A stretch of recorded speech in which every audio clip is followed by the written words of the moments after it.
Corey's internet's having issues. He's getting technical difficulties right now. Right, that's right. I don't know what's going on. Hey, we're gonna welcome everybody who's on the line with us so far. I know it's just a little bit after 1 o'clock. Good to see some old faces. Not, I shouldn't say old, familiar faces, and good to see some old faces as well. uh, Welcome everybody. Happy Friday to you. We're gonna jump into our guest. Things up just a little bit, and old friend of Corey's. They grew up together.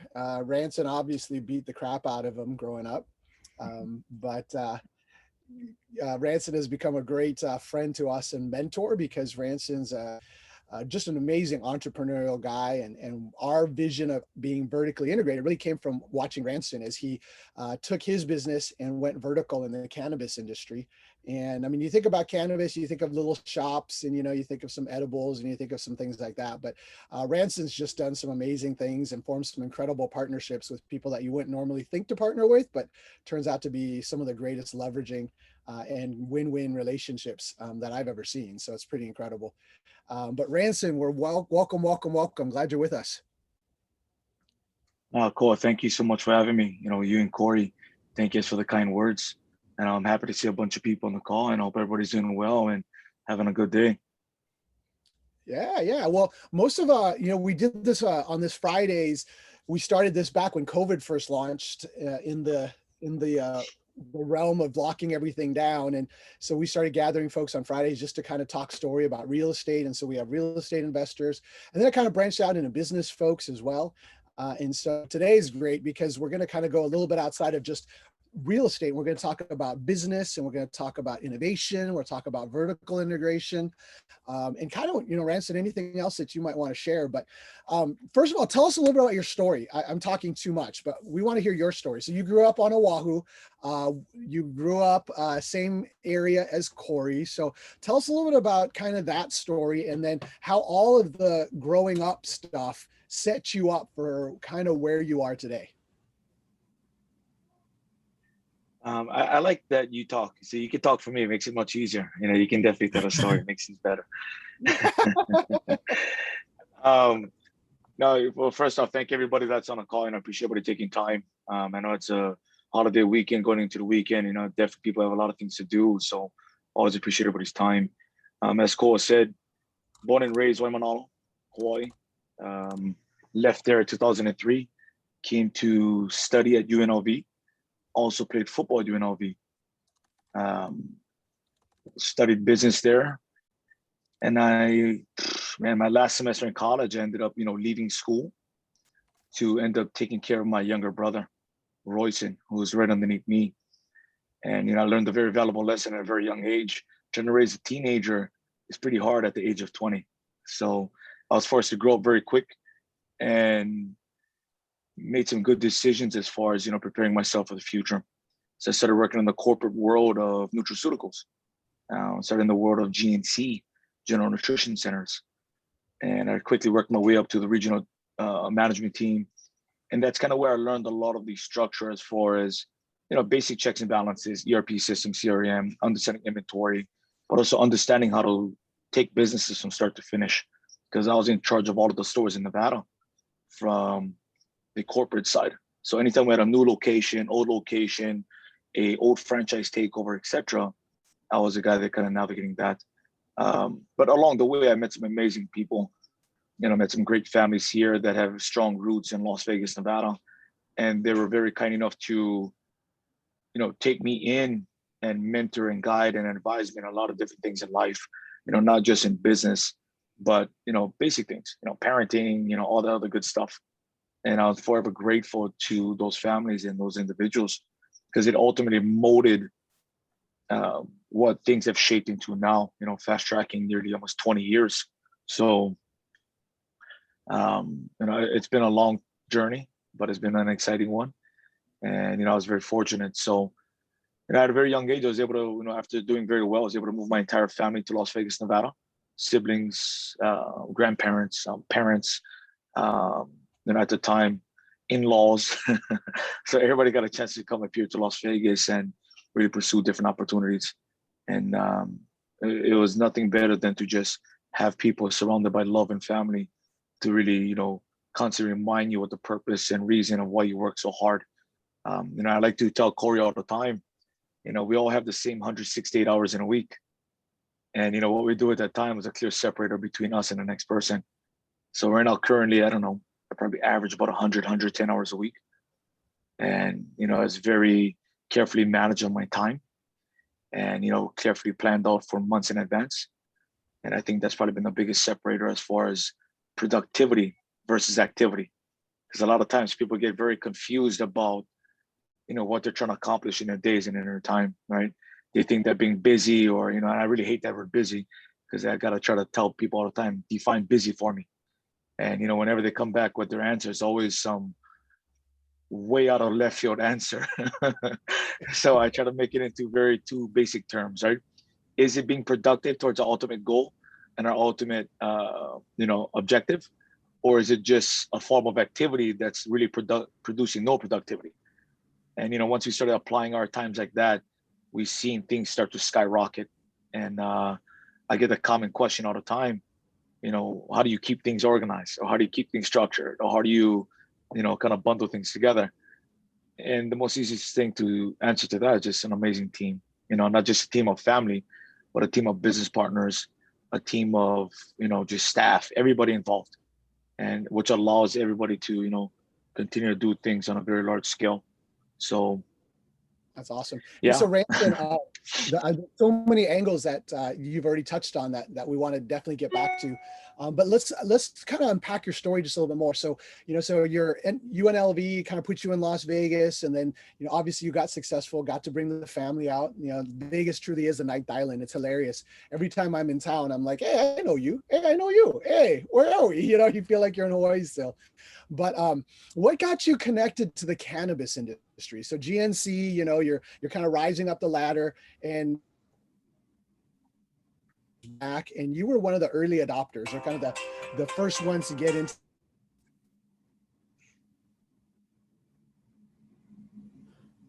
I think Keiko's losing. He has some technical difficulties. He's losing internet now. Yeah, sorry about that, guys. I can definitely pick it up from what he was saying. Yeah.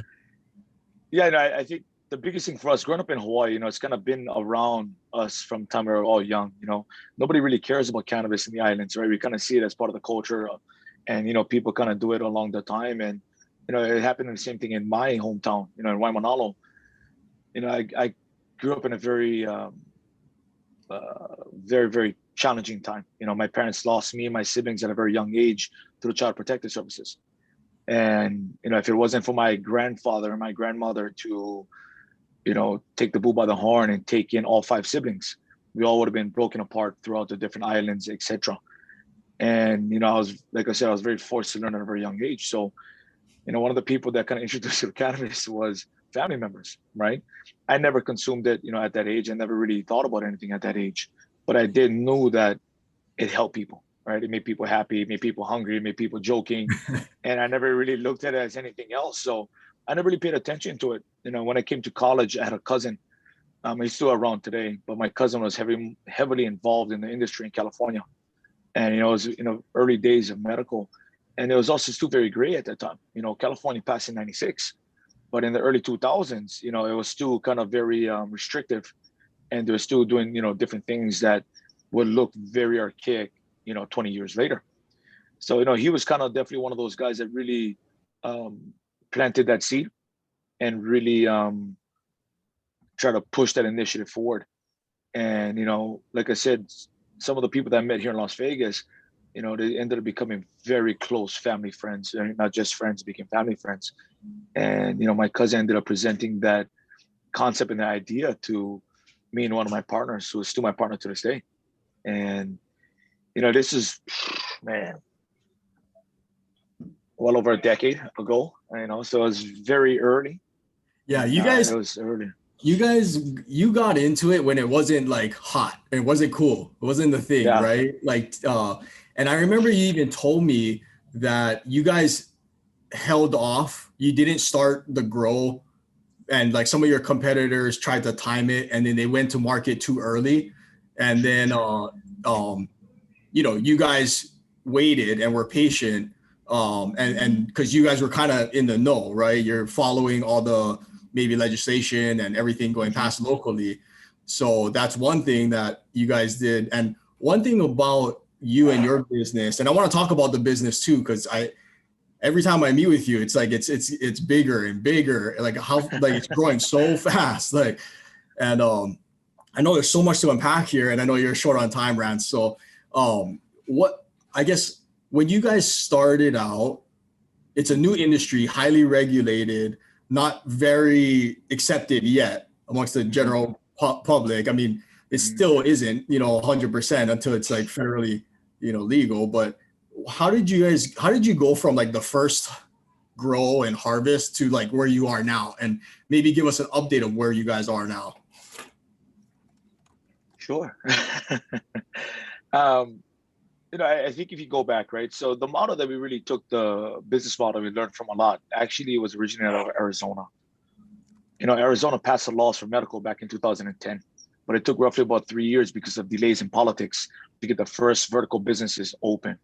And we used Arizona as a guinea pig for our model, right? We learned a lot, right? And we really did our due diligence, positioned accordingly, asked the right questions. But more importantly, we were able to find some good team members that really helped navigate the process. Like anything else, we clearly understood what we didn't know, right? And that's kind of a blessing at times, because sometimes it's usually the opposite, right?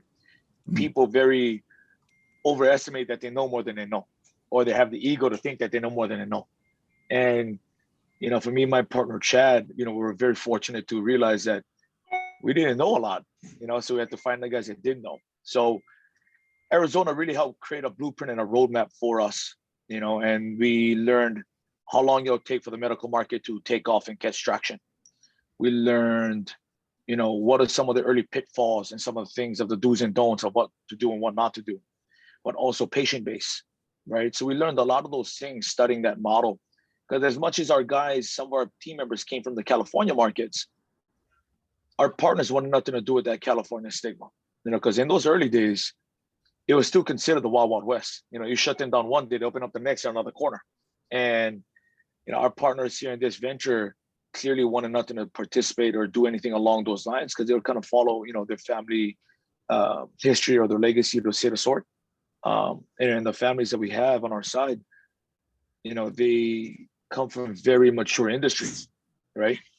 Industries along in regards to, construction, real estate, right? Hospitality, real estate, land development, casino, gaming, the list goes on, right? Logistics. So, there's a lot of things that, we got a chance to learn and, kind of piece along the way. But to take it from then to now, I would have to say it skyrocketed, right? Because along the time, we got awarded the licenses in 14 in Nevada. We didn't start operations till 16, like August, September of 2016. So you guys sat on it for 2 years. 2 years. You guys didn't start growing then? No.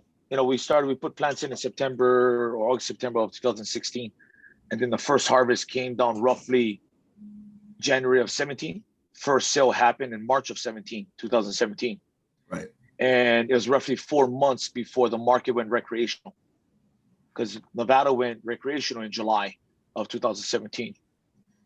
And so it's roughly, we got a chance to go through the bumps and bruises. But like anything else, politics and economics go hand in hand. Right. And, we're heavily much involved in government access, local, state, national. And it's just a matter of, keeping our ears to the ground and just understanding when things are changing. Because it's hard to build a business model or a business plan on a moving target, right? And sometimes people are too reactive. And that's one of the things that we learned early on. If in the world of entrepreneurship, world of business in general, if you're too reactive, it's very hard, because you're always behind the curve, right? And in our space, proactive, right? 100%, man. You don't have that luxury. You got to be proactive.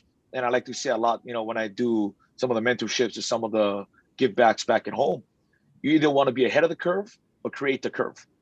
Yeah. Being behind the curve is never good for you. you usually Right. get smashed by the guys that are, well positioned ahead of time because they're waiting for you to get there. And depending if they're good people or not, right? They'll try to block you or they'll work with you. So it's one or the other. Well, I want to unpack two things. One is you were like the first one to kind of put that in my thought process where you kind of do need to be ahead of the curve. And how do you do that? Sometimes depending on your industry, but mainly it's somewhere along the lines of being in the know or in the realm of politics, right? Your local politics and federal politics.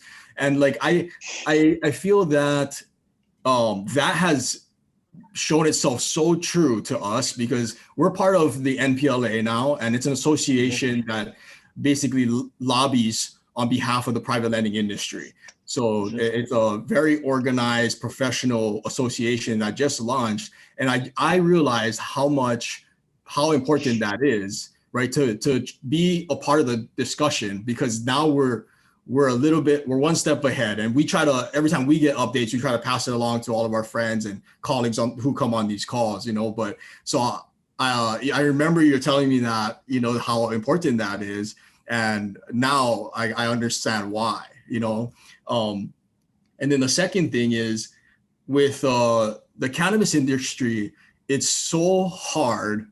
And I'm glad Kiko asked you why you got into it, because not only is it highly regulated, there's a lot of roadblocks, even in banking, right? Like to store your guys' cash. Like I remember you telling me you guys have to have, armored security trucks because you're moving a lot of cash, right? So, and then it's a problem. When you have too much cash, that's a problem too, right? Because it comes to, you want to get that money moving. But so there's so much problems with, or not problems, but it's hurdles and the logistics of timing the grow and harvest, getting to the first harvest and then the next, and not even accounting for the knowledge that you have to have to operate and scale.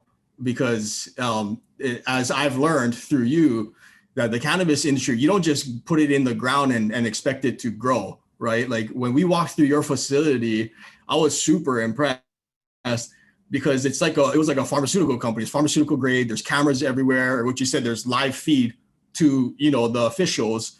So it's highly regulated. And then you have to learn like the type of pH in the water and the feed that you put in. You can't have plants next to some plants. And so the cannabis industry, like if you could figure that out, you could figure anything out, right? And I want to tell people on the call is that, look, Ranson, he's a friend of ours, and I've always looked up to Ranson. He's like a mentor to me to this day. And he's always been a high performer, like quarterback of the football team, captain of the basketball team, got his black belt in jiu-jitsu in 3 years, which is one of the fastest Americans to ever do it. So you couple that with mentorship, with the real deal mentorship that he had, fortunately, then like sky's the limit, right? So when you look back and you think about the mentorship that you've had, because you still meet with them, right? Like how important was that in your ability to do what you do today? I think there's really no words. It's priceless, right? Having the ability to access mentorship is priceless, because, a lot of times they're going to position you correctly, especially when they passionately, purposefully, and genuinely care about you. They want to make sure that you succeed. And, having that, there's no way to put a price on it. It's invaluable. And as far as preparation, we've always talked about, Corey, preparation is a separation between winning and losing, right? And when you can prepare ahead of time, put in the work, and do your right homework, do your due diligence, and break things up accordingly, it's all about risk mitigation, right? You're mitigating all the risk before it happens. And, those are all things that, whether we look at it from different angles, but they compiled into things, right? Like you said, I learned a lot in sports, right? Growing up in Hawaii, doing all those good things is great, but it seems like it was such a long time ago, right? Doing football, all-star quarterback, National Honor Society, president of the chess club, and all those good things, right? But it prepared because it taught work ethic, right? But as far as the respect and understanding people, I think that just comes from the upbringing in Hawaii too for us, right? Everybody comes from different paths. But for me, coming from such a humble beginning and truly having nothing, you appreciate everything when you get to a certain level. And I think that was the biggest thing for me, to where I never forgot where I came from, right? I still able to go back to Wamanalo, still able to go back to all the schools, elementary school, preschools, high schools, it don't matter. Still give back to those kids, the sports teams, the youth teams, still give back to them when I can. But I realized that my most important thing was time, right? Once you know how to make money, you can always make money. Once you know how to create relationships, you know how to create value and replicate that. But one of the things that we can never overlook is the time, right? Because we can never get that back. And that's something that I learned at a very, very young age, to where I never let that get away from me. And that's why when I first started off this call, I said time management, right? I touched on 168 hours in a week. And as you know, I'm a very granular person when you start really breaking things down, right? I look at life as a big chess game, right? And that's kind of how I move my things. So, and I hope I touch on that. And you also said something along as, getting early in and, having things scale, and how the politics kind of touch on things. But it's like anything else, it's just the relationships, right? Relationship capital and human capital is the bridge between doing certain things. And unless you're all a part of those, circles and those conversations, unfortunately, sometimes people will never get to know and understand what happens at certain levels. And it has nothing to do a lot of times with economic or financials and whatnot, right? Because you've got some guys that may not have the financial position of other people, but have the relationship and human capital, and they can move the needle because of that. So how do you put a price on that, right? How do you put a value on that? And that's why I go back to mentorship, right? And just having that eagerness to always learn, having that humble approach to always learn. But then more importantly, just knowing what you don't know, right? If I don't know, I'm going to say I don't know, right? And the things that I do know, I'm going to feel very strongly about. But, I'm not there to try to change someone else's mind or try to compete with them in a conversation. I don't got that kind of time. Right? Yeah. If they tell me 2 + 2 is 10, okay, cool, great, it's 10. Enjoy yourself. Yeah. I don't got that kind of time to go back and forth. Right. And I know you got like 5 minutes, Ranson, you got to bounce. No. Man, we got to have you back on again because. Oh, okay. I got 30 more minutes. I was able to extend it, so I got some good perfect, stuff. Man. Well, either way, I'd love to have you on multiple times because like I learned so much different lessons. Every time like we're in Vegas or something, we try to text Rance to see if he's available for sushi or something, and because we learn every time I learn one little lesson, but it's huge. Like now. We try to do SWOT analysis like as much as we can, maybe every quarter. And that came from you, right? Because I want to bring this up because I don't even know if you can talk about it, Rance. So if you can't talk about it, by all means, we can pass on that. But years ago, you were telling me, lessons from your mentor, and I remember you told me your plans, like, big pharma's coming into town. Everyone's going to get squashed one day, right? They're already in the industry. And like, how are you, why did you vertically integrate? And for one, it's, to control the process, profit a little bit more every step, but also to kind of have your business gift wrapped so that when the time is right, that you can, and you're ready to exit, and you may never exit, right? I mean, cash flow must be really good, but if you do plan, at least you have that option, right? But then you're thinking even further, and am I allowed to talk about like your deal with the Native Americans or no? Now that you put it out loud. For Alex on this call, I seen him on this call. For Alex, yes, we can talk about that. Okay.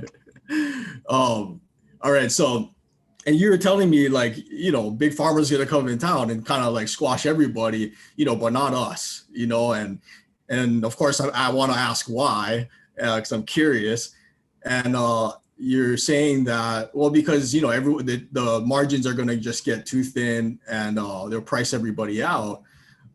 So you thought ahead and, struck a deal with one of the Native American tribes, I think out there.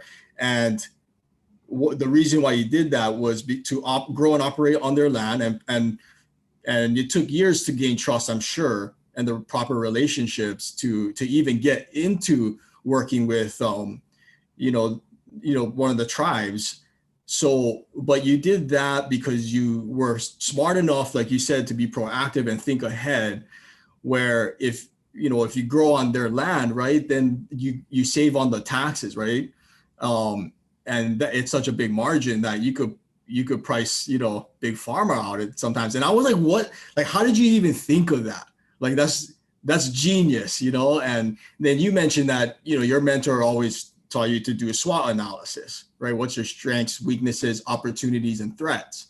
And a threat is big pharma, right? So how do you combat that? But I'm guessing that you may never even thought of that if it wasn't planted in your head that you should regularly, for the health of your company, do SWOT analysis to just see where there's opportunity or see where there's danger, right? So I thank you for those lessons, first of all. And that's why I want to ask you about the mentorship, because not only has it helped you, but it's helped us tremendously. I mean, we vertically integrated our company like a couple of months after our meeting, and we've been kind of riding the wave ever since. So with the mentorship though, I know you guys do a lot of deals, and not all of it is just about cannabis. A lot of it is real estate as well. And you're just sharing with me how many acres like you guys just bought. So like, how many real estate deals do you guys have going on right now? I know I've already seen like 3 maybe, but or maybe that was one with like 3 massive parcels. Like, tell us about that. No, yeah, I'll touch on 2 of those points, right? I'll touch on both those points, right? We'll start with the real estate side. So, when you talk about vertical models or horizontal models inside your business or integration, it's all in the pursuit of blending the cost, all right? The quicker you can get to blend the cost, the better for you, right? So, for example, in our space, if you have a cultivation, a production, a retail, a distribution, a delivery, a technology, and all the different ancillaries that go with it, seeds, genetics, packaging, front office, back office, all the different things that makes a business operate. If you can, build it all together and integrate it all together and blend the cost by utilizing, a lot of labor savings and transactional savings, it only pushes the bottom line even higher, right? Because, for example, if you have a standalone business and you have an employee, you're paying them $100. If you're pulling from 5 different sites, now you're paying that employee $20 from 5 different sites, right? So you're still accomplishing the same goal, but the only difference is a fit of the cost. And that's why, having a vertically integrated model along with a horizontal model, and you create a full spectrum business, that's why you do those things. And it applies to everything, right? Whether it's construction, real estate, land development, spec homes, whatever it is, right? If you can, really internalize as much as you can, but also understand there's a lot of undertaking by doing that, right? There's a reason why people outsource certain things. There's a reason why people rely on experts for certain things, because it sounds a lot easier than actually executing it in real time. And, sometimes people just got to go through the bumps and bruises and go through it. So, touching on the vertical part, Corey, I hope I was able to accomplish that. In regards to, having foresight and vision regards to Native American tribal lands or, et cetera, those business models, it isn't new information. Nothing's being recreated or reinvented, right? We're not recreating the wheel in any aspect on that. When you truly look at Native tribal, opportunities, use gaming, for example, you can put it up online. 2019, tribal gaming did over $30 billion in revenue, 30 billion. Tribal cannabis will absolutely wipe that number out because of the tax, because of the position on agricultural lands, and because of the infrastructure by being their own government. And having compacts or agreements with the state programs that allows them to participate. Like anything else, it's just a compromise, right? It's just a business. And being early adopters into that space is very strategic, but like anything else, there's always 2 sides to the coin, right? Not every deal is a good deal. Not every partner is the right partner, and not all money is good money. So you got to kind of work through those different things and find what is the best position. But, tribal cannabis is a real thing. That's something that if people are sleeping on them, or even like Native Hawaiians, it's something that's a very big thing to me. I'd love to bring that back to Hawaii and love to share those business models, but not just Native Hawaiians, everybody, right? Everybody that's willing to put in the time, put in the work. I don't care if they're white, black, girl, guy, transformer, don't matter to me. right? If people want to work together, combine their efforts, and have one singular focus, singular goal to win, and add value and change, I'm in. But I'm just in that model to where I got a chance to learn different things, right? So yeah, and you touched on how do we get that foresight? It's been going on already. Tribal gaming has been around for quite some time. And the mentors have just been able to point out that there's a lot of similarities. And whoever jumps out ahead and is able to cut those deals and bring the people together and bridge those gaps is going to be able to ride a wave for quite some time. And we were just very fortunate to be positioned correctly to do that. So, and I hope I covered all those three things. But Corey, like, let's try to open up some questions, right? I know we got a bunch of people on the call. I would love to hear some of their thoughts, and enough me talk about myself. I'd rather Cole talk about me or Alex, but I'm okay. Well, yeah, let's do it. Does anybody have any questions for Ranson? And I guess I'll lead off with one more. Do you guys typically acquire, is it ag land or is it business to construct your warehouses or your grow facilities? What type of? It varies. It varies from market to market, state by state, local jurisdiction to local jurisdiction, right? Because, for example, our model that we have in Louisiana with LSU, we were able to partner with a local jurisdiction, the actual city, right? And in exchange, the city was able to provide power, water, and all the different resources, including banking, right? But not all states are like that, right? And not all local jurisdictions are like that. So it just depends on the criteria that you set for your project. But like, for example, in Nevada, you've got some projects where the real estate is located in very tough areas, right? But, right now, Nevada is booming. So it's kind of hard to say that it's in tough areas. Real estate in Nevada is going through the roof. You got a lot of people moving from California, a lot of people moving from Washington, and they're driving up the real estate market pretty crazy right now. So, when we take a look at projects, we take a look at a variety of things. What is the tax in the local jurisdiction? What is the setbacks? What is the square footage? Do we have enough square footage for possible expansion in the future? What is access to water? What is access to power? And what is some of the ancillary benefits by being in that local jurisdiction, right? Do we have the political access in the government relationships? Do we have the political access in the government relationships at the state level? And how do we find a way to still accomplish our goal, but never become collateral damage, right? Because unfortunately, like I said, politics and economics go hand in hand. And, in my mind, money is green, right? It's not red or blue, right? Yeah. People isn't red or blue, right? It's how can we work with them? And if we help them accomplish what they're trying to accomplish and we accomplish what we're trying to accomplish, it doesn't matter at the end of the day, right? Just do a good deal, make it fair, and, keep it moving. Yeah. And I remember, I don't know if you remember this, but we had a client looking to get something started. We were trying to see, and what type of due diligence we'd have to do to see if we could land on this type of land. And I called you, and then we were trying to see, would you do this deal? And the first question is like, okay, what is like their political stance? Do they have any type of influence in there, or at least voice, right? And the answer was a big no. And you said no deal then, because like really, like we're just playing with everybody else. It's just, so you do see the foresight, like how that is a major competitive edge if you can have the relationships, right, who are closer to the people who are making decisions. And not only that, I think the reason why I said that was because I think pretty much everybody on this call, if they've invested into a real estate project or a construction project, has either gotten delayed or has been over budget in some way, shape, or form along the journey, right? And government politics, whether local and state, unfortunately at times create those delays, create those over budgets, create those different formats. So when you asked me that question, I said, look, does the group have access? Not so much, the relationship or have stroke or have influence or have clout. Do they have access?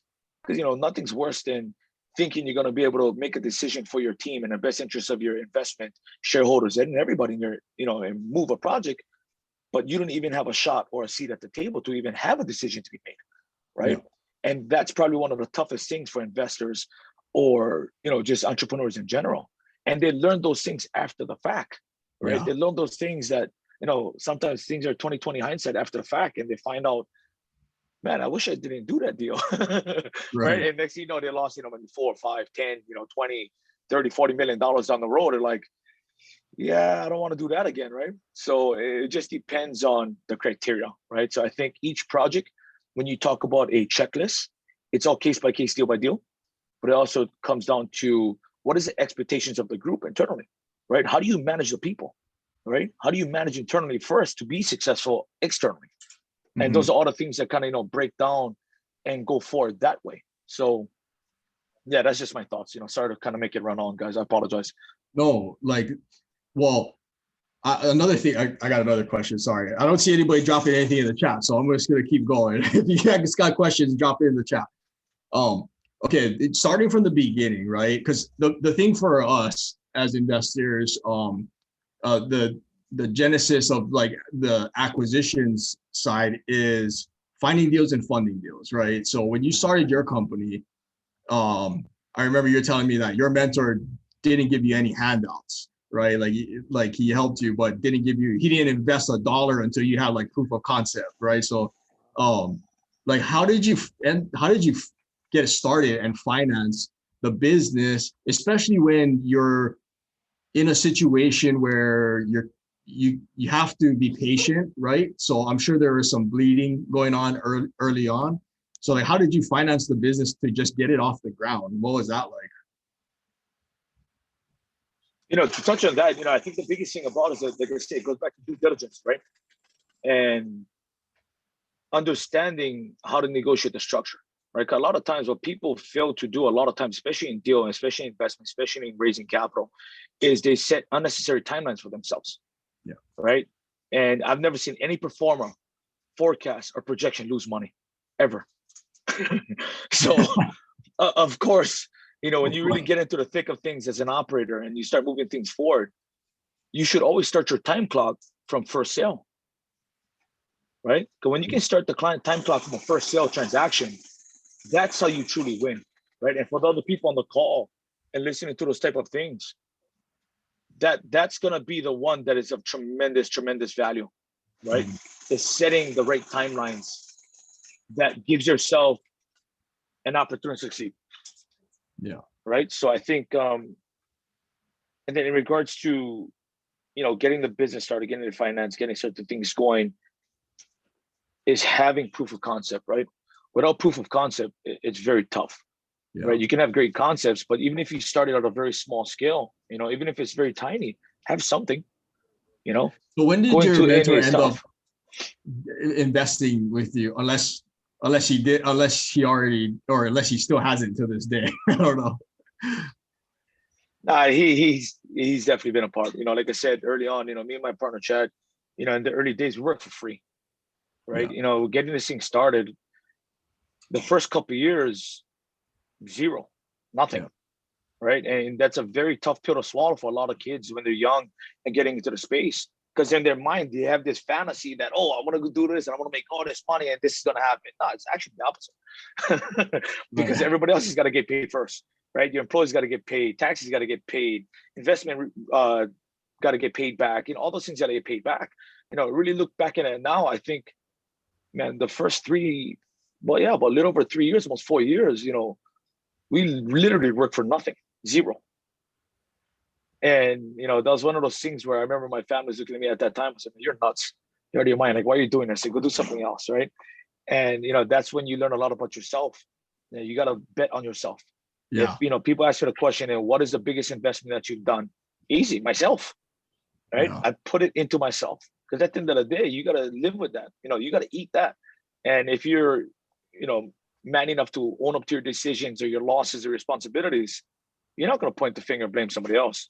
You're going to take that right on the chin and be like, you know what, it just wasn't my time. I learned a valuable lesson, but I'll be back. And just keep moving it that way.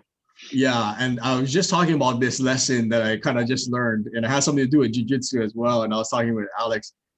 We were in Miami for a lending conference, and Leonard, who runs the show, has all his security are jiu-jitsu guys.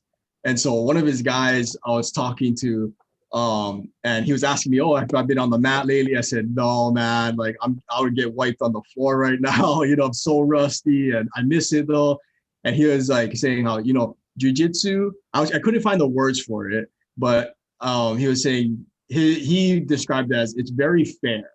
Jiu-jitsu is fair. Like if you're not on the mat, it doesn't matter if you're, dominating a white belt earlier, and then now, you lose time on the mat, you come back, and then he'll probably be running over you, right? So jiu-jitsu is very fair, and it's a lot like business. It's very fair, and sometimes you have to learn those lessons the hard way, because something like you starting 2 years in, and like it's a grind, I'm sure, and you didn't get any handouts. So those 2 years having to be patient, that was like, the business gods telling you, like, it's not your time, young one, like you got to wait in the queue. And when it was your time, though, you were ready. So like, I really resonated with that saying. It's like, I think business is a lot like jiu-jitsu. It's fair. It's a fair game. And you're patient enough to understand that. No, I agree. But I'm also very biased when it comes to jiu-jitsu, right? Because, coming from the jiu-jitsu, that area, jiu-jitsu is life, right? Jiu-jitsu is basically chess with your body, right? That's what jiu-jitsu is, right? It's all about position, timing, technique, leverage, right? That's the main 4 things. And all those things transfer over to business, right? But the best thing about jiu-jitsu is always very simple, and it is very fair, right? Because it's the opposite of the traditional school system. In school, to give you a lesson, you take a test and then you find out, right? That's traditional schooling. And that's what all of our parents have taught us since we was a little kid. In jiu-jitsu, it's the opposite. You take the test first, and then you learn the lesson, right? So obviously you learn things at a much more rapid clip that way versus the other way. Because on the other way, you get like that instant gratification built-in type of format, right? Where on the other side, it's deferred, right? Like you got to put in the work. You cannot cheat the system. You cannot cheat jiu-jitsu, right? Because if you don't put in the time and train, you go out there, you get smashed. You will get choked out. You probably get your arm popped. And you're paying for that. I tell all the jiu-jitsu guys, man, they're a special breed of people. Who pays to get beat up every day? Right? Like who pays to go to a gym and get choked out every single time? Right. Yeah. Right. So it's one of those things where, it's a very unique thing. But yeah, I think that's what it is. But Corey, let's take a look at some of those questions. Go ahead. You did one of the things that you said is just about basically working on yourself, and I love that. So I want to have you dive in while some other folks are asking some questions, kind of about the self-education. I think somebody once said formal education will make you a living, but self-education will make you a fortune, and I think that that's so true. I have to be careful because my 13-year-old's right in front of me, and he wants to drop out of school already. So but I think that's I 100% agree. I have so much. I think I have 2 masters and I'm about to finish my doctorate degree, and I wouldn't say that a lick of any of that has really helped me on the stuff that really matters. And so self-education, I wholeheartedly agree, is so important. So what do you do for self-education? Let me start with this. What books have you just most recently finished? What podcasts or online resources do you kind of refer to that have made you kind of the person you are now? Because obviously just listening to you speak, I think all of us are like, either you know what you're doing or you really read up on YouTube last night to make it sound impressive. So what you doing for self-education? I think the biggest self-education for me is people. I've learned more from people and experience I can learn from any book and, formal teaching in school. Like I said, I'm a college dropout, at the end of the day. And I don't look at that as a bad thing, right? When I think about education, it gives people an outline, it gives people a roadmap, it gives people a framework, which is great. And I think sometimes it may not be for everybody though. Some people may thrive in that system. Some people may thrive in other systems. So it's not good or bad or right or wrong. I believe education is very important. And I believe that it's something that everybody should, take their crack at and do those things. But, you're always going to have some people that go in a different direction and, do amazing things without it. So it just depends. It's not, like I said, it's not good or bad, right or wrong. I think people just have their different approaches. So that's why I said for self-education, I learn a lot more from people. But then again, I'm my own self. I can't speak for everybody. Or I can only speak for myself, what I've done. I mean, as far as reading, I'm an avid reader, right? Like I read at least anywhere between 3 and 5 books a month. Nice. What's your And favorite book you recently read? Where Have All the Leaders Gone by Lee Iacocca. Oh, I like it. A good Yeah, book. that's definitely an amazing book that I read. Also Meditations, by Marcus Aurelius is a good one that I just read recently. So I read a variety of different things, right? I'm a firm believer in IQ and EQ, right? Having a good balance. But that's also the reason why I still train jiu-jitsu to this day. That's the reason why I still, have a routine about what I do, right? I wake up very early. I wake up 4:30 every day, and I don't go to sleep till midnight, right? So I gotten very good at taking naps, right, over the time, which is probably unhealthy, but yeah, it's one of those things where I truly love what I do, right? I don't really look at things as a chore. I really, because I'm ultra competitive, right? So you talk about education, I look at it as competitiveness, right? People tell me, oh, it's, one or the other. I said, nah, it's really not, right? In my mind, it's like, I'm not competing against you, I'm competing against myself, right? How far can I push myself? How disciplined can I push myself? How determined can I be? What can I do in a short period of time, but also still think about the long term? And those are all lessons that I've, constantly try to share and pass down to, whether it's all the students I've had over the years in jiu-jitsu and judo, or whether it's my kids. Like my kids spend a lot of time with me, which I'm very fortunate. And I really keep that close, right? And I tell everybody, whoever is proud parents, that's something that it's a special thing. It really changes you, and it forces you to put always someone else in front of yourself. So yeah, I hope I was able to cover a little bit on that education. Well, yeah, and Ranson, Jeremy is asking, like, were there ever any risky decisions, or I want to say, like, maybe forks in the road, or pivotal moments within your business that you had to make? And then if so, how did you make those decisions, and what made you go with that decision? Absolutely. If you don't go through the bumps and bruises of businesses, or the learning, pains, or the growing pains of businesses, you're not doing anything, right? There's always got to be that, those milestones, those triggers, and there's always got to be a reflection and reevaluation period. What happens is we start to build up this comfort level of complacency, and then we start to tell ourselves in our mind that we're the best, right? The moment you do that, you're dead. Yeah. You got somebody else always more hungry than you are and willing to do whatever it takes to beat you. And that's a very dangerous person, right? But that's why I love business. Business is better than any sport. 24 hours, 7 days a week, 365 days a year, someone's trying to kick your ass. Yeah. Right. Yeah. So you're going to learn a lot about yourself when you have that level of competitiveness, right? And I think for, in regards to the business side, it's a huge thing. But, like anything else, you just got to put in the time. Just definitely put in the time. Okay. So yeah, we made some mistakes along the way. I learned a lot along the way, and we were forced to make some pivots along the way. And me and my partner Charles was talking about a few weeks back. We had a fork in the road event, a while back, and we had to make a strong decision quick. And thankfully it worked out, but sometimes it may not work out. Yeah. What was that fork in the road? Like, was it?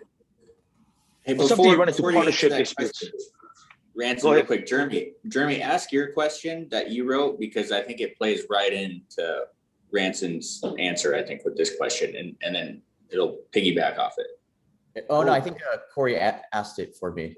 Yeah, I did. That's how we got here. But okay. So, like, what was that turning point or something? Because like you said, like, business isn't linear, right? I mean, it's like there's just constant change of direction, and yeah. Like a wave, you're riding a wave. That's why I love going home, recharging back and forth. Yeah. But I think the biggest thing for us was, sometimes you find yourselves in projects where people say they're going to do something, right? Their role and responsibility is X. Their job is Y. But they've made a commitment as a group, as a team, to execute on the goal. Mm-hmm. And, during the reflection and reevaluation periods, you learn that some people may not have fulfilled what they're supposed to do. Now, what happens? Everybody on the team has got to pick that up, right? Everybody else has got to chip in to make sure to move the needle. But then at that point, you still have to revisit that conversation. And it's just a conversation. I mean, for me, it's never a tough conversation to have. It's very logical, very rational, but I'm also a very understanding person, right? So It's just a conversation. If somebody's not performing certain things, sit them down, talk to them, and give them options. Mhm. Give them things of what you can do and what you cannot do. But it's not fair to yourself or the rest of the team if somebody isn't doing what they're supposed to be doing, and you made an agreement, and you know whatever that is, right? And that's common in business. But what happens sometimes, people let that fester too long in their business, and it becomes cancerous, right? Then it's a domino effect. And once that domino effect happens, man, it's so hard to stop that. And sometimes people learn that too later on down the road. And when you start losing money, and it's your money, you start having a bunch of questions come flying at you. That's so funny you said that, because like that it happened exactly to Kiko and I. We're too nice. We let problems drag on too long. We didn't ask the right questions at the right time until it was a little too late, and we had to fire our entire crew, and start all over again. And then we waited too long, so that was a big mistake for us. So that's funny how you said that, because that was a pivotal moment for us too, is deciding to whether we're gonna have to start over and bring on a whole new crew, build the trust and the relationship. So it was Corey, I stressful. appreciate you're not the only one that had to start all over again, right? You're not really starting all over again or starting from scratch. You started from experience, right? So you're not really starting all over again. You're truly starting from a valuable lesson that if you didn't go through that lesson, you wouldn't have gotten to the next level that you're at now, right? 100%. And that's why I said I like to put things in a form of a game, right? When I play it as a game, it's fun, right? Mhm. When I treat it as a chore or as a problem or as negativity, then it's not fun. Then you want to end up strangling people, right? And then you want to go in a different direction. So, I think you got to embrace those lessons, because I don't really look at them as losses, right? A loss is what you do by you staying in the same spot, right? If you embrace it as a lesson and you learn from it, you revamp, re-strategize, refocus, and get going, man, the growth that comes from that is exponential. So, embrace those things. Yeah. Well, where are you guys now? Like, I can't even keep up with you, bro. Okay, so, is the business, you guys, because you guys are still the #1 producer of cannabis in Nevada when you look across the board, but you have your retail brand Virtue, right? And then obviously it's the flower brand. Yeah, it's the flower brand. Virtue is one of the flower brands. Yeah. Okay. And who negotiates your guys' like land deals? Is it you? Yeah. Yeah. So that's like, and so what is your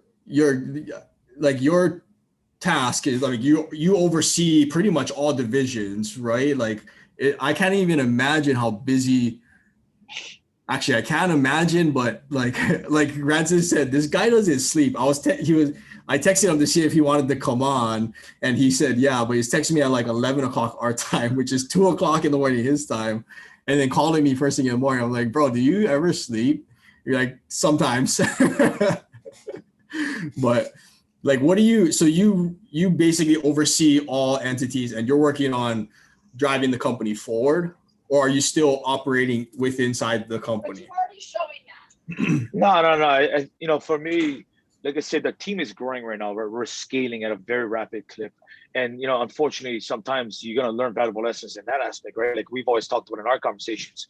Without having the right infrastructure that cannot support growth, you cannot grow, right? So sometimes you got to go through those bumps and bruises and those growing pains in order to get that. So, in the position that we're in right now, we're looking at different deals. We have a system that works and we go through the vetting process very quick. But in regards to real estate, in regards to land, when we go into those meetings, we've done our due diligence, right? Like we know majority of the time more about that group than they ever can know about us, right? And it's one of those things where, like I've always told you before, you and Cole, when we first started talking, you and Alex, nobody targets a nobody, right? If you don't know what I'm doing, how are you going to ask me questions, right? If you don't know how I'm moving and what's going on, how are you going to try to figure out what I'm doing at any time, right? So that's where it's not like you're kind of hiding behind things. It's one of those things where we choose to be very reserved. And, I don't want to say keep things close to the chest, but we like to listen, right? I like to listen a lot more than I talk, right? That's why I said in the very early times, it's always good if Cole can talk about me or Alex. I enjoy that, right? But, it's one of those things where for the real estate side, we have comps pulled from zip codes, and we have comps put on per square foot. We understand a TI build. We understand the ground up build. Obviously, finding the way you can get the blended cost on the tax.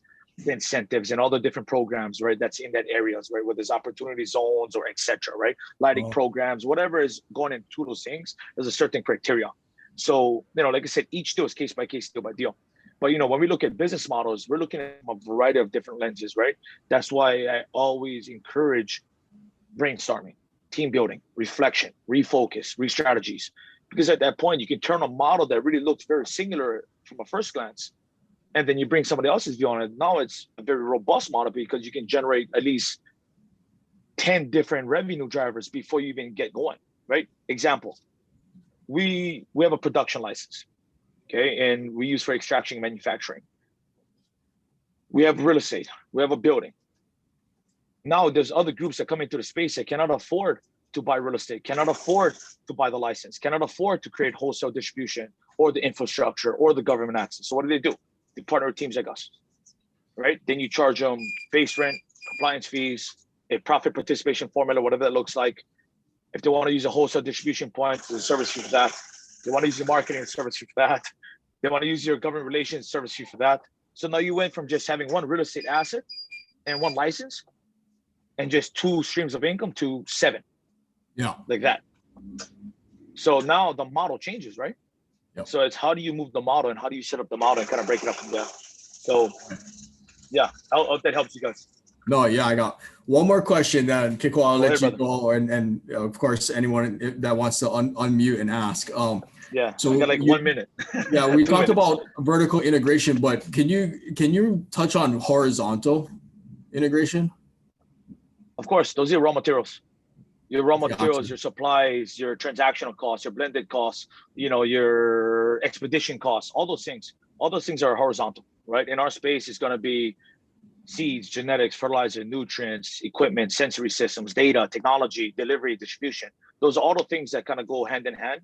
But the way you look at it is simple. Anything that makes your finished product and move it from point A to point B, how do you insulate yourself, right? So when there's a recession or where there's a compression on pricing, and I move everything down one time, but I'm still using the same amount of staff, that's how we continue to win. Because of the blended costs, right? So like the ultimate goal is to get to a blended cost. Whoever takes the longest to get to a blended cost will get smashed by the guys that can get to a blended cost first. Wow. Yeah. Interesting. Okay. I got that. I mean, is it like controlling like the supply chain from raw material to product? Yeah, and having the relationship and human capital to get that done, right? As you know, Corey, you met one of my good friends. Their family owns rubber plantation farms out there in Asia, right? And then they're also one of the largest shareholders in Bridgestone, and they're also one of the largest shareholders in Mitsubishi. And it kept going on and on, right? Denzel Motors, Motor Cars Isuzu Thailand, and it kept going all the way through, right? But it all started from rubber plantations. So it just depends on how do you look at it, right? Yeah. But yeah. Well, thanks so much, Rance, for hanging out with us today. And there's so much lessons to unpack that. I feel like we only just nipped it, but we'll bring you on again. We'll dive in a little deep on some concepts if you have time, So thank you so much though for hanging out, awesome, bro. And good luck today on your meeting. And we'll see you soon, bro. We'll hit you up when we're in Vegas. Awesome. You guys take care, man. Good to meet everybody. Everybody have a good one. Take care. Aloha. Thanks, brother. Mahalo. All right, guys. Well, Ranson is such a unique individual and a good friend of ours. He's impacted our company tremendously, probably more than he'll ever know. And really, all it comes with is just basic discussions here, that we've had just over sushi or dinner or anything else. So I want to bring him on for more content and dive in a little bit deeper on what he has going on, because I think everybody can take away something talking to Ranson and all his experience and what he's been through. But he was short on time, so we had to kind of just rock and roll from the beginning. So since we missed our initial segments, why don't we go to our leads, needs, and good deeds? So does anybody have any needs, leads, good deeds to share? Hey, Corey, a question. Does Ranson have any social media, like Instagram or anything like that? His is I'll put it in the chat. Thank Shucks, you. I should have asked them, but all good. If you're ever in Vegas, Jeremy, he'd be Virtue is the name of the company. Super amazing to tour if you can. Or find a time when Corey and I are in town and we'll all go. It's a great site visit. Oh yeah, I'm down to be in Vegas with you guys. Get crazy. Same here. Let me know. You get a new tattoo, Jeremy? That thing looks fresh. Oh no, this has been here for a couple years now. I just put on a tank this time. Showing off on Friday. It's Memorial Day weekend. I see. Yeah, I like it. Well, I think there's a fire alarm going on in our building, so I'm gonna mute. Okay, cool. Can you help run this? That's what happens when he smokes in his office. Jeez. Let's talk stink about Corey while he jumps off. Anyhow, anybody got any other things? I think Greg Gaudette's deal on Maui got taken by one of our other Coffee Talk investors. So that's pretty cool. So if you ever got a deal, definitely share it here because there's some active investors looking for deals. Anybody else got something that you're looking to place or need resources? I'm kind of looking for some gap funding that I'm currently under contract for this deal. I'm meeting with one of my sugar daddies today to see if he can fund it. But if he says no, then I'll definitely be looking for a plan B. I think Corey possibly has a plan C for me, but always just good to know my other options out there. Let's just admit it, Corey's your sugar daddy. So that's cool. But yeah, if anyone is down, I'll put my email in the chat if you're open to it. I spoke to a couple people that I met on Coffee Talk, but just I guess timing's not right. But yeah, I'll put my email right now. Is that deal that you spoke about last week? Last week. Oh yeah, the one in Hawaii. It's a crazy deal, and it was the most spontaneous decision I've made in my life. I'm still in my first flip, and I had no business of getting into another flip, but this deal was just so good that I didn't want to let it go. So I just, I saw a wholesaler post about it at night. I commented it. I saw it the next morning, and I was gonna see it at like noon, but I was in the gym thinking like about this deal. I couldn't stop thinking about it. So I was like, you know what, I'm just gonna go right now. So I saw it at like 8 a.m, texted him, hey, I want this deal. And yeah, the numbers are so good. I was just looking at it now, and the comps keep going up like every day. Tell me the deal. I know Hawaii very well. Yeah, and there's nothing available right now. So it's just, low supply, high demand. So is it a single family townhouse, golf course home? Yeah, single family home, not on the golf course, but it's a 3-bedroom with a 4th den on the first floor. It could be converted into a 4th bedroom, but I'm buying it for $810,000. I just need to repaint, buy a new fridge, and bring the yard back to life, which is like $5,000. And I could list it for like $950,000 and probably get, multiple offers and hopefully for $1 million. I don't know. What do you have your contract for? $810,000. Yeah. Nice. Yeah. So really good numbers. So how much do you need for gap? So I'm doing 20% down. That's about 160 plus closing costs. So we'll just call it 180. Nice. 180 in the return? No, that was 180 for the total gap fund. And then the return is looking like if we sell at 950, that's around $86,000 profit.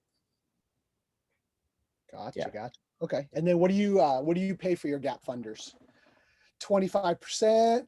I never had a gap funder before, so I guess it's all negotiation from there. What do you think is a fair deal? I'll give you 180,000 for 50% of the profit. Oh, bro, what is this? Shark Tank? You're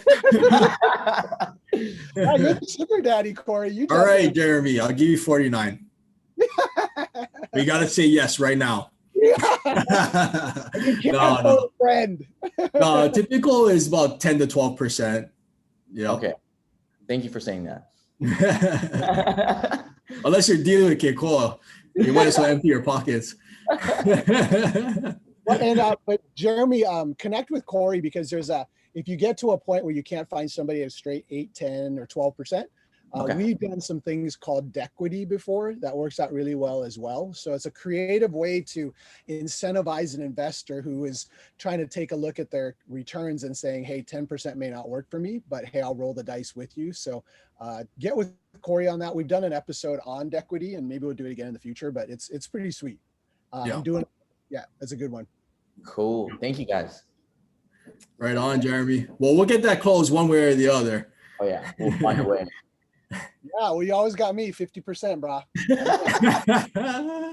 Gone up. Now it's 51%. But you got to decide now. Hey, Cole, Come to this you'll be side, my- Jeremy. I'll give you 49. Hey, you guys will be my Tom Brady Hail Mary in the fourth quarter. So Right on. Does anybody else have anything they need or anything to? Hey, Corey, before we end, why don't we have like Matt or one of the guys kind of talk about the market a little bit and do a final update. So just kind of at the end. Yeah, that'll be great. Yeah. What's going on with rates and stuff? Yeah, just at the end, if anyone's got a deal or anything else or wants to offer Jeremy 48% instead of our offers, then jump on in. No bidders? All right. We got this. I think we're good to go. All right. Well, let's wrap it up with a market update then. Are we going to go? Matt has some stuff to update. We got a lot of that. Oh, yeah. Oh, yeah. There's just some stuff we're doing. I know I'm starting to do videos for people just on the market. Biggest thing, I mean, rates did slightly go up this week. I know last week I was saying there's still some volatility where things are going up, things are going down, but overall, we're not seeing anything drastic. It's like that right now. It's like rates, at one point during the week, I think they went up like half a point, but then it dropped back down. Biggest issue is, the biggest issues that are affecting right now is just, as we all know, there aren't enough houses and development going on quick enough. Inflation went up a little higher than most markets were projecting, so that has some people concerned. But the rate industry overall, really, it's not, we're not seeing anything to scare us. So I mean, if you do know folks in standard loans, it's always safer to lock right now than to keep waiting. So yeah, that's pretty much it. We need more houses out there. We need more. People are buying cheaper homes now. They're saying, forget this crazy pricing, and they're going off to the boonies and buying something, to start building equity. I mean, that's one unique thing we've seen. So, Yep. Thanks, Steve. Yeah, we've seen a lot of Appreciate it, people. We've seen a lot of people move to those more quote unquote rural markets just to get out of the more expensive areas, and everything that we're seeing is still seeing that the economy is going to grow. We still have concerns of inflation. It's just a big question of when that's going to happen. So our company is telling us likely 2022 we'll see rates increase because of inflation, but so far this year we're good to go. Week to week we're seeing rates decrease, and then overall we're seeing a lot of people qualify for first-time homebuyer incentives as well. A lot of people don't know this, but in the mortgage industry, you are considered a first-time homebuyer if you haven't bought a house within the last 3 years. So if you bought a house prior to that, doesn't count. You qualify for the incentives. So just something that might help some of your borrowers. Yeah, absolutely. Thanks, Matt. And is anybody seeing any slowing down in the markets that they're in the housing market at all? Anywhere? Yeah. we're seeing more listings. As we all know, everyone's putting their listings up Thursdays and Fridays. We've been looking at some open houses. More people are selling. I know I've run into a lot of the investors I've normally done refinances on. They're selling. They're not looking at going at lower rates. They're selling, taking the profits, and going to hold it. So I've seen that. So we are starting to see more houses on the market, but they're still going quick. Yeah. They're listed for maybe days and it's gone. So. And that's in the main markets, like we're in Washington, so Seattle, Bellevue, Tacoma, the big markets. There's still tons of offers all over asking price. But if you're starting to get into those rural markets, we've been talking to a lot of agents, and they're not even seeing any offers. So if you get outside those main cities, you might be able to find some good deals and really get a good price because they're not seeing any offers whatsoever. They're certainly a lot less. Absolutely, this market's still crazy, but I haven't heard that in the last few months, so that one's new. Got it. Yeah. Thank you guys for the update. Like Ranson said, you kind of want to be ahead of the curve. So you got to be a sponge when it comes to information and being able to decipher and process that information. one thing about Ranson is that, and he even communicates in this way, like you have to be dangerous with information, hang on to, words and not just, absorb it, but take action if necessary. That's how every time when I meet with him and he's speaking at a high level, just kind of talking about what's going on, I'll eventually hear something and I'll be like, okay, I gotta go back and ask about that, and what is that? And why did you do that? And what was the process of that? So the more information we can have and process to help us be more proactive than reactive, then, the better off we'll all be. It doesn't matter what business or industry that you're in. And when COVID happened, that was our number one motto was, let's be proactive. Like, where do we think this is going to go? And I think people who just accept the fact that they're not in control, those are the people that get left behind sometimes, so even though it's like COVID or this happens once every, 10 decades or something, then why should I even care? This is a black swan event. Well, no, we should care. We should try to get ahead of the curve.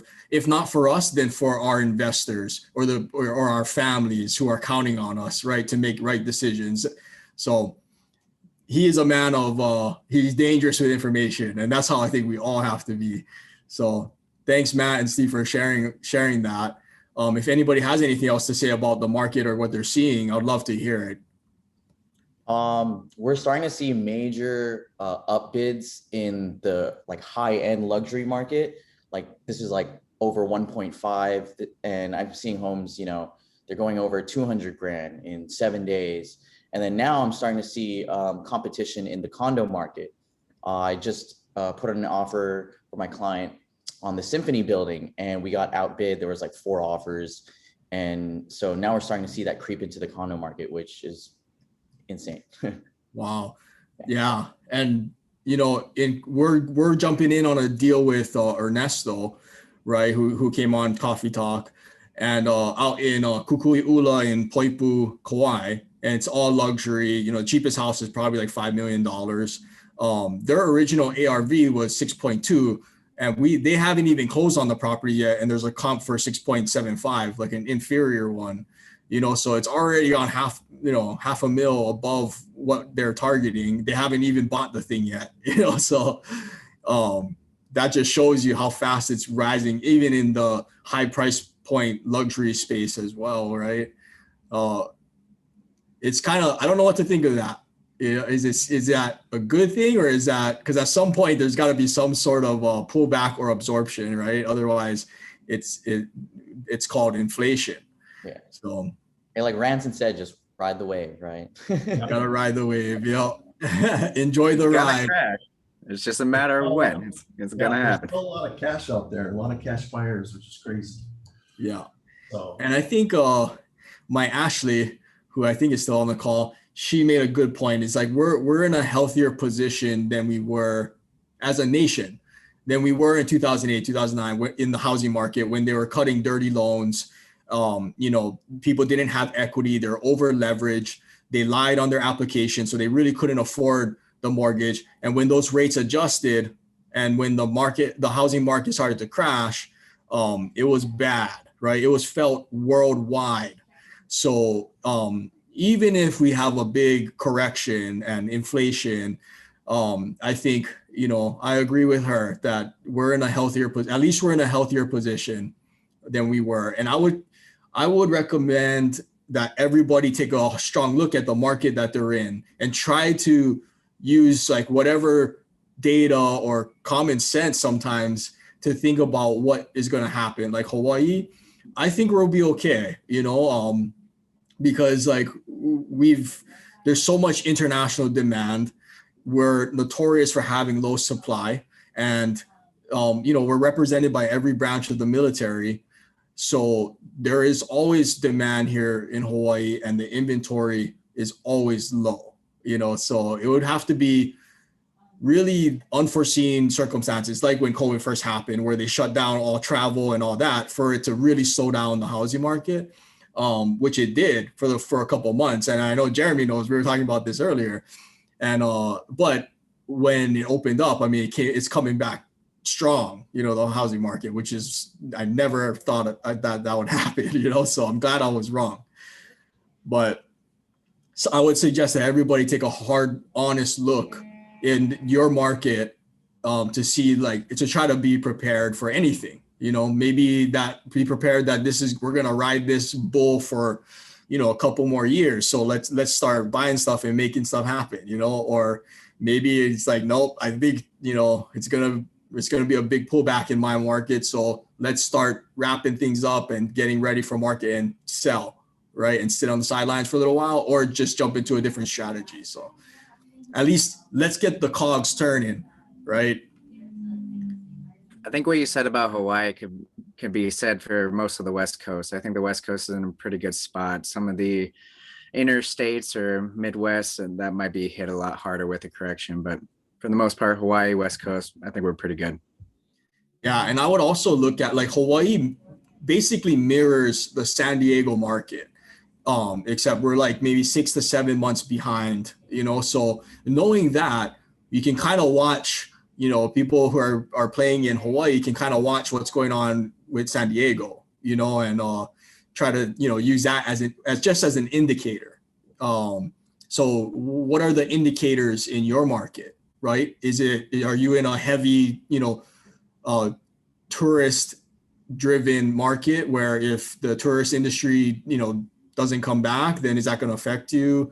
You know, are you in the Bay Area with heavy tech, you know, that relies heavily on tech and people are moving out because of taxes or political reasons? Then you have to consider that, right? It starts with asking ourselves, like, what's the indicators for my market, so that we can stay, like Ranson said, like one step ahead and just do the extra work that other people are not willing to do, so that you and your company can survive, you know, moving forward, right? We always got to be honest with ourselves and what we have going on. And not only is it just smart, but it's the right thing to do on behalf of the people who are counting on you, right? Whether it's your family, whether it's your, you know, your employees, we owe that to them, right? So does anybody have anything else? Any deals coming up? I know Jeremy's got one. I might end up being a sugar daddy. Or can I add something? Can I add? Yeah. What's up? Hey, Kurt? how's it, everybody? So with the market going right now, instead of waiting and what's going to happen, you guys should hone into what you are worth. That means start working on your social media. And I'm telling you right now, we talk about real estate, locations, and Jeremy knows this. It's video. So whatever you guys feel comfortable doing, start doing more video. Like every time HBR stats come up, I see the same old template comes up on social media. It's boring. Okay, I'm sorry to say, but I just see the same thing. So here's an idea. Wherever you're farming, and if you're a realtor, it doesn't matter. Go into Evo Beach. Hey guys, I'm in Evo Beach right now. Let me show you about the stats. What's going on? Blah, blah, blah, blah, blah, blah. Start thinking about how can I build my skills up, because everybody's searching on the social media and they want to hear your voice. They want to see a lovely face and they want to know how you're talking. So this is the time to really hone in onto your skills and ask yourself, how much am I worth? And really, doesn't matter, Facebook, Instagram, I really don't care, but start honing onto your skills on social media and get out of that shell, because it's going to benefit you later. I mean, I'm sure Jeremy can talk about that with his YouTube videos, but thanks, Corey, for letting me speak. Yeah, thanks, Kurt. That's great. And I'll just say again, I've said it many times, like I've raised millions of dollars on Instagram. That's a fact, you know. So it amazes me sometimes. And I get all my news from YouTube. I don't even watch cable anymore. You know, I mean, most of the time it's so biased, you're not even being fed the truth. You know, at least YouTube, you can get information directly from the experts or the source, right? And then you can decide if you agree or disagree. So I think social media has opened up just a whole new world for how we do business. And Kurt is 100% correct. You know, like I can attest to that. And I think it is important. It's like your website, your social media is now your new resume. You know, it's your new business card. So yeah, that's great advice. And thanks, Kurt. Appreciate it. I saw Matt had a compliment to you. So that's awesome to see. Yeah, so if anybody on this call is interested, I can show you how to farm on Instagram at no cost. So if you are interested, give me a call. I can show you 3 ways how to farm on Instagram, and it does not cost you a dime to do that. So if you're interested, let me know. And no strings attached, Corey. You guys do whatever you guys. Thanks, I'm just here to bring value. Yeah, please drop what your contact or whatever information, how you want people to contact you. Thank you. Take him up on it. Steve and I met with Kurt, and I can't thank him enough. We really appreciate all the help he's given us. He's awesome. It is. Dude, that's We're awesome. educating real estate agents here. That's awesome. I'm taking advantage, and so we need these agents to get us deals, so we need to educate them so they can go get deals. And right. So, yeah. That's kind of exactly what we do too. Like we want to help investors. Obviously it's fulfilling to see investors who, whenever you see someone start from nothing and become like more than something, it's very fulfilling. And you played a small role in that. It's very fulfilling, but it's also good for business, Exactly. So yeah, like I know the more deals that Jeremy's flipping and the more I help him, like the more business we'll do together. It's all, that's how this works. So, and all right. Well, I think that's good for this week. I want to bring Ranson back and kind of talk a little bit more on what, on certain topics. But hopefully, he'll have the time because he's probably one of the busiest people I know. Him and Cheryl, man, I don't know how they do it. And I've asked Ranson before, it's like, dude, do you ever sleep? He's like, I take naps, I take naps. I'm like, oh, dude. I used to always think that nobody is going to outwork me in a room. At least that's what I can control. I can be the hardest worker in the room. And I have no problem giving that title to Ranson. Like I ain't about that life. And somehow he keeps it balanced with all his kids and his family life. So that's my next thing to kind of figure out how he does that, the balance. So, but thanks everybody for jumping on again for another Friday call. Have a great Memorial Day weekend, and we'll see you guys next week. Aloha, everybody.